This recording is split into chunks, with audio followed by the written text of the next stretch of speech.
Hanbury Street. Let's go, Watson. We have no time to lose.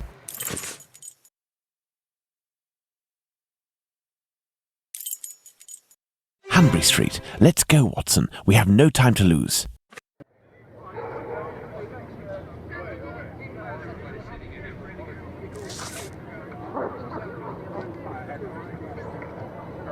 You can go in, Mr. Holmes. She's there. We didn't touch a thing.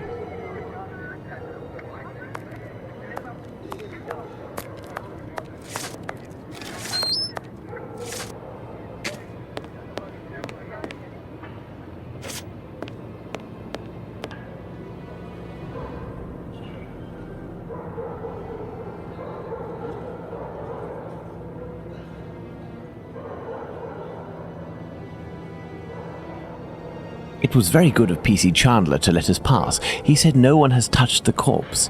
It's the perfect opportunity for us to put our skills to the test. Watson, let's not waste it.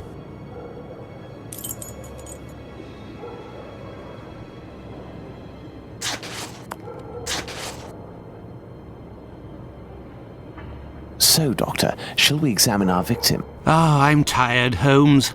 I'm not sure if I am in a state to do this work. Come, Watson, there is little time. Show me what you're made of.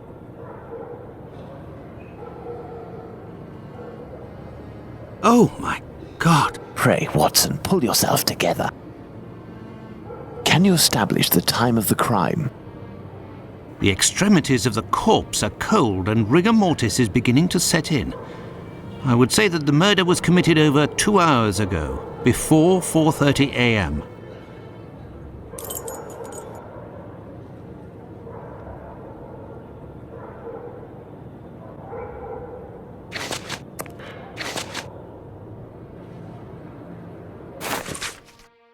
A torn envelope. It smells of rubbing alcohol.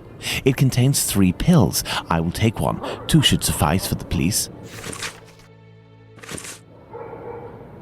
A piece of coarse muslin. 2 combs, curiously arranged.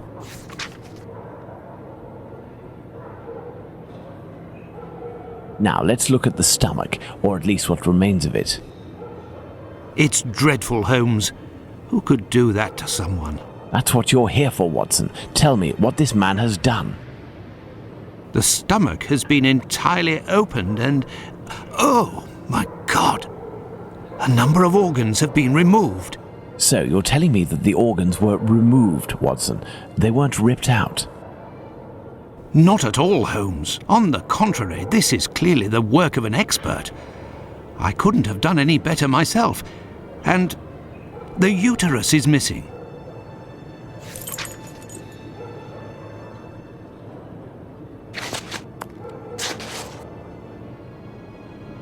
Looky here. It would seem he has a mark on his left hand.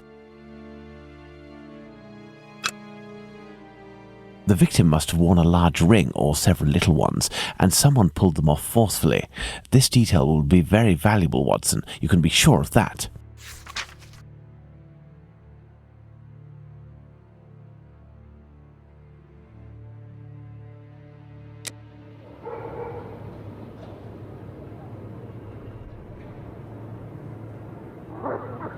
The blood is a dozen inches or so from the ground.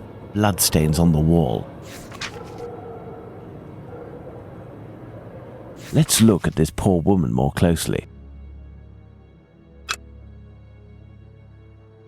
The tongue is swollen. A bruise. The victim's face appears to have bruising, wouldn't you say? Under the maxilla and cheek. There is less on the right side. Look at her neck. What can you tell me? There are 2 incisions. Look at her neck. What can you tell me? There are 2 incisions.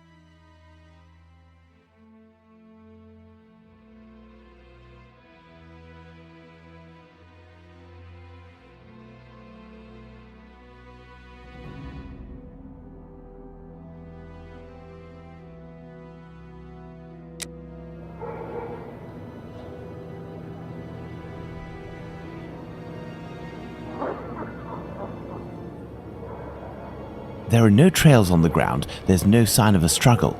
My dear Watson, now that we have found all of our clues, nothing remains but to subject them to our most likely hypotheses in order to deduce the facts.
I hear a noise coming from the street, Watson. The authorities are arriving. It's time for us to go. Holmes has been locked away in his room for days, always saying the same things. I'm thinking, Watson. Very good, Watson. As you wish, Watson. But I am thinking too, so much so that I can't sleep. Annie Chapman. Good Lord.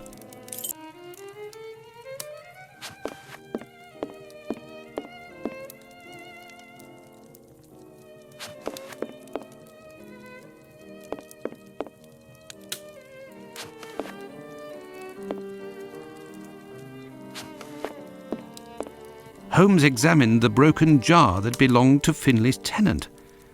I wonder what this substance is. I don't recognise the odour. Formalin, Watson. This jar contained formalin. Interesting, don't you think? I've been waiting for something for days. Just the tiniest bit of news that would make sense of this whole matter. But there's nothing, neither from the press nor the police. Unless Inspector Aberline is holding on to some information without realising its importance, which is quite possible. It is time for you to return to the police station in Whitechapel, Watson. And didn't you tell me that you had a matter to take care of it? Take advantage of it to learn more about this pill and its contents. Ah, but Holmes, it's late, and spending another night in this district is hardly my idea of entertainment. I know, Doctor, but we don't have any choice. Time is against us. Take your pistol in case you run into any troublesome characters. Fine, as you wish, Holmes.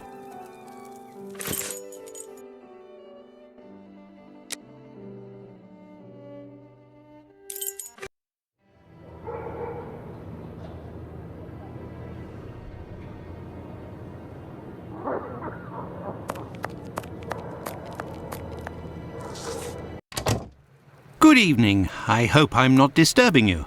Not at all, Doctor. This man, Mr. Richardson, is a witness to the horrid affair at 29 Hanbury Street, the murder of Annie Chapman. We are discussing the relevance of his testimony. You're probably not in a position to discuss it with me, but I would like to know more about what you call the relevance of this young man's testimony. Oh, there's no secrecy. It's simply that the testimony given by Mr. Richardson doesn't match the time of death given by the coroner, Dr. Phillips. What was the time of death, according to him? Before 4:30 in the morning. My conclusions were the same. Were there any other conflicting testimonies? Well, 2 other witnesses summoned at the preliminary inquest gave testimony, but in these cases too, the times don't match. Do you remember what it was they said? I didn't question them myself. A colleague of mine took down their statements on paper, but on deciding they were of little use, he tore them up and threw them in the bin. There's no point in being bogged down with useless paperwork. I will take my leave, Humphreys. Goodbye, Doctor.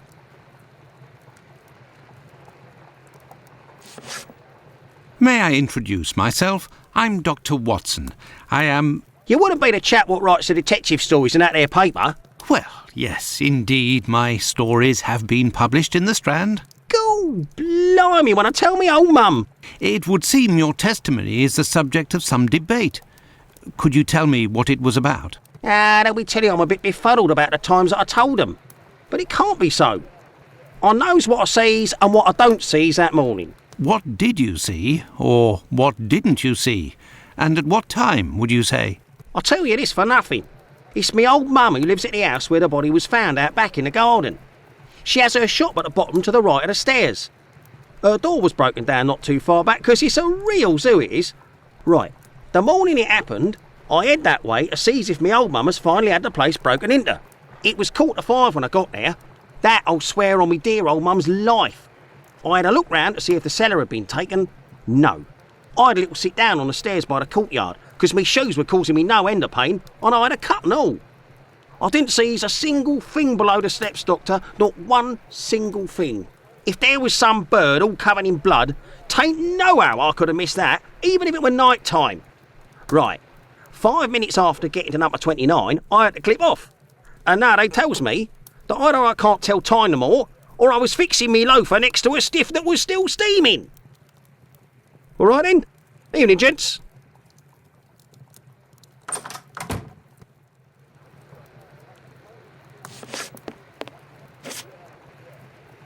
Here are the ripped statements. I can piece them together again.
There, all done.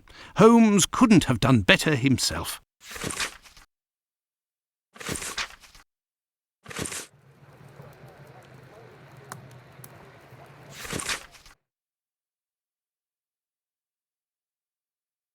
An old report on arrests that took place a few years earlier.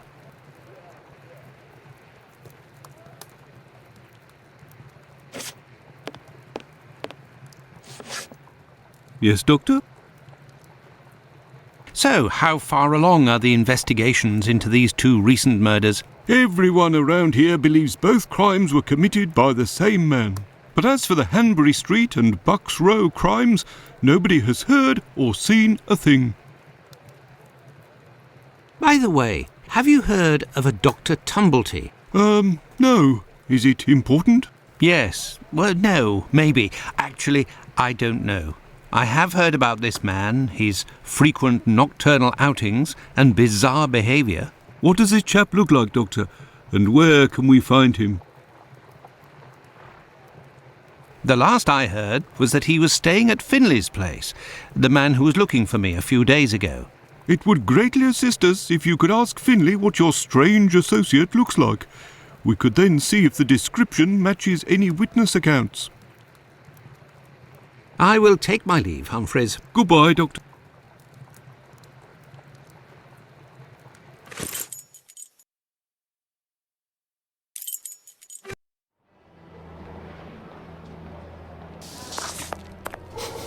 There is a strong smell of gas. It seems to be coming from the abandoned building.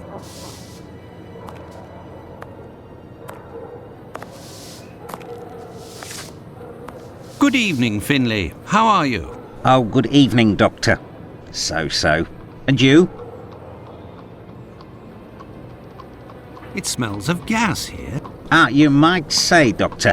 Without wanting to speak ill of the force, I have to wonder if the police are up to something. What do you mean? Well, I was outside yesterday evening when the light went out at my place, and a gas smell came from the abandoned building across from my place.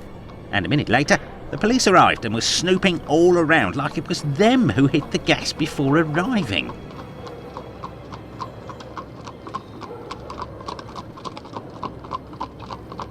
Have things sorted themselves out with your strange tenant? Don't talk about it, Doctor. That man is truly bizarre. He goes to the most sordid locations once night falls. 3 days ago, my wife told me she saw him come in with blood-stained clothes and a fearsome look. Interesting. What does he look like, and how old is he? Oh, he's my age, give or take, so the other side of 50. He's always dressed in a striking manner with an American hat. He's big, close to 5'11", I'd say. He has a strange voice, not just his accent, see, his voice. Very well. Goodbye for now, Finley. Goodbye, Doctor. Now then, let's go to the police station.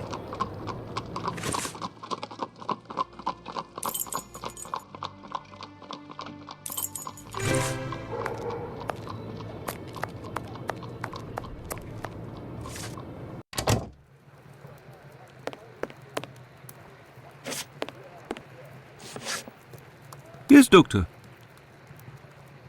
Tumblety is a man around 5'11", about 55 years old, extravagantly dressed and with a rather distinctive voice.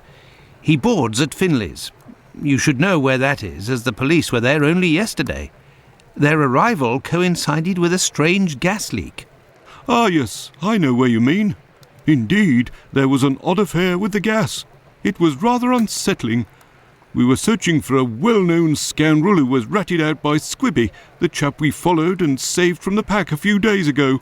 This thug, no pity Bluto, must have been in the abandoned building in question. But there was no sign of him when we arrived. Furthermore, an inspector said that, given the smell, the thingamabob that supplies gas to the building was probably damaged. So we took no risks and were called away somewhere else. I will take my leave, Humphreys. Goodbye, Doctor.